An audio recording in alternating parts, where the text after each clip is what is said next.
Hello Scouts and Cubs, my name is Traynor, also known as Shere Khan, and I am an instructor with the Colchester 17. I'm here today in Highwoods Country Park to film a video on traditional scout tracking. Operating the camera today is my son, who is also a cub, Tommy Traynor, give a wave, right, and he'll be helping me out throughout this whole lesson. So as I said, today I'm here to teach you traditional tracking using symbols, using sticks and stones, right, to make a course for other scouts to follow, which is a fun thing to do. But before we begin, let's start off with a bit of health and safety. Be aware of if you are going to go out and do some tracking, which I'd highly recommend, right, please make sure you social distance, right, you wash your hands, okay, and be aware of the weather. If it's really hot and sunny, make sure you've got your sun cream on and a hat, okay, and if it's really cold or it's potential to rain, make sure you've got warm kit and you've got waterproofs. Also, take some snacks, make sure you've got your water bottle, always hydrate. So, as I said, today we're going to go through traditional tracking. Traditional tracking is an age-old tradition of scouts, or goes back all the way to the foundation, where scouts would lay out a course using traditional symbols, using sticks and stones to symbolise which way to go and tasks to complete. So what I'm going to do, I'm going to go through every single individual sign and what they mean, how to make them, and then we'll go out through Highwoods on a short course and I'll show you how it works to set a trail. Then I encourage you later on in your own time, go and set up a course for your friends. Doesn't have to be in a wood, can be in your house, can be in a warehouse, can be on a football field. Alright? Okay, so let's begin. Okay, so let's get into some of the symbols. Right, the first symbols we're going to go into are the direction symbols. Quite simple, they're just arrows. So as you can see here, from your point of view, this arrow here uses a few sticks. As you can see, it's like a right angle, and then you have the point of the arrow pointing the direction you want to go. So that will be going left or turn left. This symbol, turning right. Quite simple. This one here, which is just a straightforward arrow, means straight on. So all you need to do is just keep going straight. This cross here means not this way. Okay, don't go that way. You can use it to block a path off if there's a danger, or you could use it to stop people going down the wrong junction. Okay, this one here is an arrow with two bars using these sticks. This symbolises turn right over obstacle. So there'll be an obstacle like a turnstile, a gate, or maybe water or something like that. It basically means you're going to turn right and there'll be an obstacle and you need to go over it. But again, quite straightforward. It's just a simple arrow with two bars, here and here. Okay, move over here. This symbol is symbolised using sticks or stones in rows, like so, with an arrow pointing the direction you want to go. So if you wanted to go your right, you just move the arrow, and that's how it works. Now, this symbol is message this way, okay? Message this way. So you can have a secret message stash, all right, or you could write it out using sticks, but it basically means there's going to be a message. The symbol is basically, the sticks symbolise writing, and then the arrow which way you're going to go. So just remember, all you have to do is just change the direction you're going. Okay, the next symbol here is a double-headed arrow. A double-headed arrow, okay, this double-headed arrow symbolises split up, right, or split up your party. So if you're with a group of, say, 5, it tells you to split up. Also, points to note with this symbol, the sticks at the top here tell you what to split up into 2.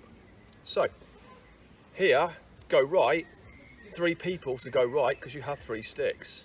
This way is to turn left. People going left, you need 2 of you, okay, because there's 2 sticks. Again, if you only had a party of 3, it's just subtracting, okay, or adding. Okay, so if you want the party to split up, to go on a loop maybe and meet up later on to cover more ground, that's what you can do. Then we have the next symbol here, which is sticks or stones in a circle with one large one in the middle. So it's a circle with something in the middle. This says gone home or back to camp. So this basically tells people that you've gone home, or tells them to go home. Trail's over, or it's too late, or you've gone you've gone wrong.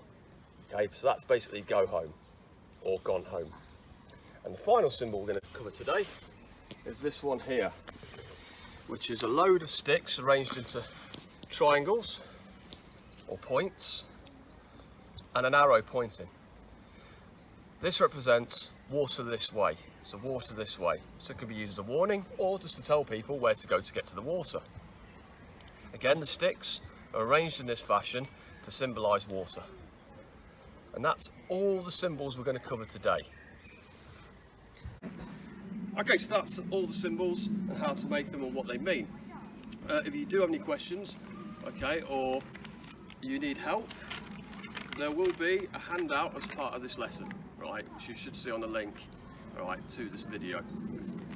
On here it shows you how to what the symbols are and what they mean. Good idea to take this out with you, maybe if you're going to set your own trail, just to give you pointers and help. Other points to note today, just final points. Today we use sticks to make all these marks and all these signs. You don't have to use sticks, you can use stones, you can draw them out on the floor, like so. But just be aware if you draw them out on the floor, they're very easy to be messed up or become distorted. So remember, you want to make them as clear as possible. Other things, when you're making your trail, if you're going to leave a message, say with a set of instructions or a code, because you can make this into a bit of a mystery, right? Try and use a waterproof container to put your message in. You can write it out on the floor, it can become distorted, but if you want to leave a message, my advice is, like geocaching, have a waterproof container, put your message in, right, and then place it somewhere where they can be seen with the message symbol. Just remember to pick it up at the end so we're not littering. And that's it. What we're going to do now is we're going to go off into Highwoods. Me and my son are going to set a course up for you, and then you're just going to follow it through, and then it'll be like a little quiz on what all the marks mean. Tommy's glossary. What distorted means pretty much just means messed about with or messed up. And geocaching is pretty much where you run around with a little and try and find a container containing a logbook where you write in some to say you found the geocache. Here we are at Highwoods Country Park, and what we're going to go through now is how to plan a route using the tracks we've just learnt in the previous lesson. Currently we are here at this picnic symbol. Okay, so what we're going to do now, using this map, I'm going to plan a route. Now there's different ways we can plan a route. The first one we could do is we'd have to decide what kind of route we want to plan. So what I mean by types of route is, are we going to have an A to B? Basically, do we start, say, here and then finish over here, so A and B, or do we have where we go from A to A, basically like a loop? Today, for the purposes, I'm going to plan a loop. So basically I'm going to plan a route down the track here, turning right again, then going to turn left into this area here, okay, have a little, maybe a message here, okay, by this pond, and then have it go backwards, okay, and then back to the start. So the way I plan to do this is I'll be using arrows to point in the directions I'm going, and when I get to here I know there's a turnstile, so I'll be using an obstacle marker here, and then I'll probably use a message marker and a water marker around here. So I've already got an idea of what I'm going to do, and then I'll have a go home mark maybe somewhere to say that this is home. Again, points to note when planning a route, if you're going to use the home symbol, make sure everyone knows where home is. Normally at the start, our home position is going to be here at the picnic spot where we had the lesson, which I think makes sense. So what we're going to do now is I'm going to go out, I'm going to plan my route, and then we'll walk around it and we'll talk about what you're looking for when you're going out tracking. Okay, let's go. All said, and that pretty much concludes today's lesson, virtual lesson. What I'm going to do now is I'll quickly end on a summary. Just remember, if you're going to plan, for all you planners out there, if you're going to plan a track, remember it doesn't have to be in the woods, it can be anywhere. It can be in your home, it can be in your garden, it could be on a football field. Just make sure wherever you do it, it is safe. Other things to note, when you're planning a route, make sure you have a start, as in a home, and you also have like a bit of a safety plan, so like if people get lost they know where to go back to.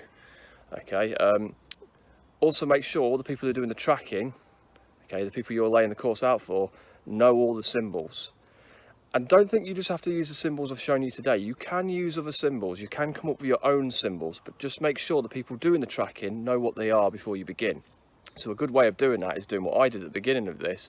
Just lay your tracks out and explain what they mean, or give them a handout telling them what the symbols mean. And again, use your imagination. It's entirely up to you how you do the course. Remember, you can do an A to B course where you're going from, say, here to a point across, you know, the village you're in or the town. Just make sure it's safe and make sure that everyone is all dressed correctly before they begin. Before you are doing the tracking, again, remember, always keep your eyes out when you're out. Junctions are a good place for trackers to place their markers because they will want you to go down a specific track. So just make sure you keep your eyes out, especially at those junctions, but be aware they can also just be on straight tracks like we saw earlier. Also be safe, right? Remember your country code, make sure you close all gates, you don't leave any litter, right? And because of the times we're living in, make sure you social distance and stay safe. Finally, make sure you always tell somebody where you're going, all right, to stay safe, okay? And just have fun, okay? That's what it's all about, just have fun and stay safe. Okay, so again, just to finish off, if you want the handout on the tracks I've used today, they'll be attached to this video, okay? And again, when you're tracking, right, make sure you plan it out first what you're going to do. So, that's me out, Shere Khan out. Have fun, have a good time.